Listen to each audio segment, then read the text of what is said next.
Hello, this is Brian with Transparency and Merit. Stoic calm, the time that Larry Elder. Hold on, I don't know if I just got my time in, so let me just state it again. And if I'm repeating myself, I apologize, but I'm just seeing the time here. So this is Stoic calm, the time that Larry Elder did not answer a question. This is Brian from Transparency and Merit. So I have been a fan of Larry Elder's ever since I heard him on the radio. I believe it was in the mid to early 90s. And Larry Elder often says about reparations, about how, blacks were discriminated against and how they were mistreated. I mean, like when people bring that up, he always says, "Who cannot say that?" And I recall a person calling up and making the statement or saying that, Larry, blacks in America had unique, and I'm kind of paraphrasing here, that blacks in America had a unique form of persecution, is, I think, kind of the way he kind of stated it, that they faced a unique form of persecution. And he said that Jim Crow laws were primarily against blacks, that anti-miscegenation laws were primarily against blacks, and people always, bring up the Japanese. They got reparations for their mistreatment, or so-called mistreatment. And if the Japanese were given money, why aren't the blacks? Now, I understand that slavery happened a long time ago, but what about after slavery and the mistreatment that happened afterwards? Blacks were American citizens. And you know what? I don't know or have a good answer for that. At this moment, I don't. I don't know what was done historically to rectify the situation. I know in the 70s, Richard Nixon, I believe under the Richard Nixon administration, he had put forth affirmative action bills. And I've heard, and I certainly could be wrong with this, that welfare was written with poor blacks in mind, although welfare is not wealth. And so how much was done to rectify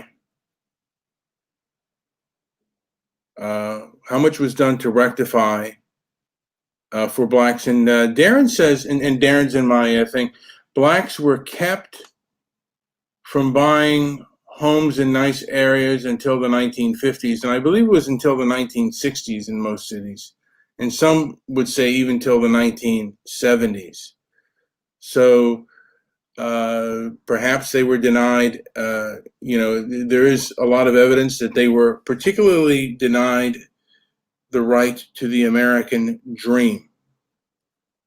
And I'm someone who is a conservative, and I am thoroughly against white guilt. This was something that the government did, not me, and not done by me. So as a person of European descent, and there's a lot of things that the left does that I find destructive, but it's a question that is out there. And I'm just posing uh,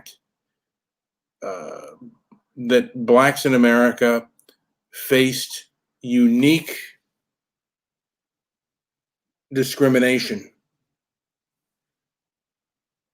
and what was done to rectify the situation. Just a thought out there. You know what? And somebody could have a somebody could have a good answer to that. And Darren says social media has shown this to us now, and black people are rightfully mad about it. Um, well, history has shown this to us. Anyone who has argued for history, but yeah, I still don't know, and it's still something that I'm examining the facts on. That's what the Organization of Transparency and Merit is all about. Because I think if you look at history, blacks did face a unique form of discrimination and a unique form of persecution. Uh, Even American Indians, when they were granted their citizenship, had more full citizenship than Black Americans. That I do believe. So, and Darren says reparations are ridiculous, however, and you know what? You might be absolutely right. I'm just putting it out there that Larry Elder was posed a question and he did not answer. Now, he could have answered later on, but I just did not hear it. And I'm going to repeat myself again. He said that blacks in America, the Jim Crow laws were strictly against blacks. I mean, they were against. They could be against other racial minorities, but they were always against black people. And of course, we had the military that was segregated, primarily against black people. And he said the current 30% point gap between black and white homeowners is the largest than it was in 1968 when housing discrimination was legal. And that's a point. And look, they owned more homes back then when it was than when it was legal. So yeah, so that is a good point. And so Andy Bowen just pointed out a point there that the current percentage, but a lot of Americans, by the way, it is far harder to own property today for people in certain age groups. For example, my parents made a combined income of $30,000, and the home they bought was $56,000.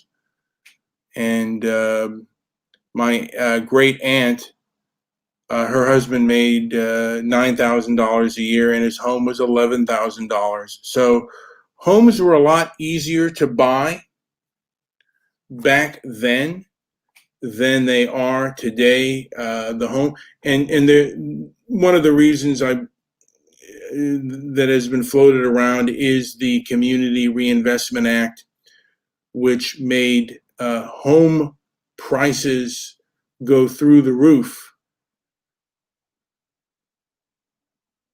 So, yeah, I mean, it's a conversation that perhaps should be had. One of the problems I see is the most radical and angry people are the ones that are speaking. More on the left than on the right. The right wants to have an intellectual conversation, and the left often wants to shut it down. The problem is those who are on the left, and this is kind of a spectrum on the left, reparations is more of a left issue than it is a right, is that the intelligent people on the left are not given a chance to speak because they seem to be drowned out by the loud and aggressive people on the left. And Darren says, Darren says he doesn't have an answer for this. And racial tax breaks, how do we measure this? And you know what, right now there are no easy answers, and there aren't any easy solutions to this problem. And maybe first-time black homeowners could get a break. And I believe that may have been happened. I believe the Community Reinvestment Act may have, and I don't know this to be sure, but may have favored blacks. But the problem with that was that it made the inflation rate, it made the housing market just skyrocket, and then it plummeted, and it set the whole economy into a deep recession. And there are many that believe that the real estate market and the economy are very closely tied. So, so tell me what you think, and tell me if there are any solutions, or if there are any trade-offs that can happen with this kind of thing. This is Brian with Transparency and Merit. Thank you for listening. Like and subscribe, and put the word out there that this is here. I just wanted to, because I do fall a little bit, or I'm moderate, but I'm moderate right, and maybe to a degree I'm further right than even many moderates, but I'm a person open to listening and being honest and having an honest discussion. So this is Brian with the Organization of Transparency and Merit, signing off. Thank you, and have a good day.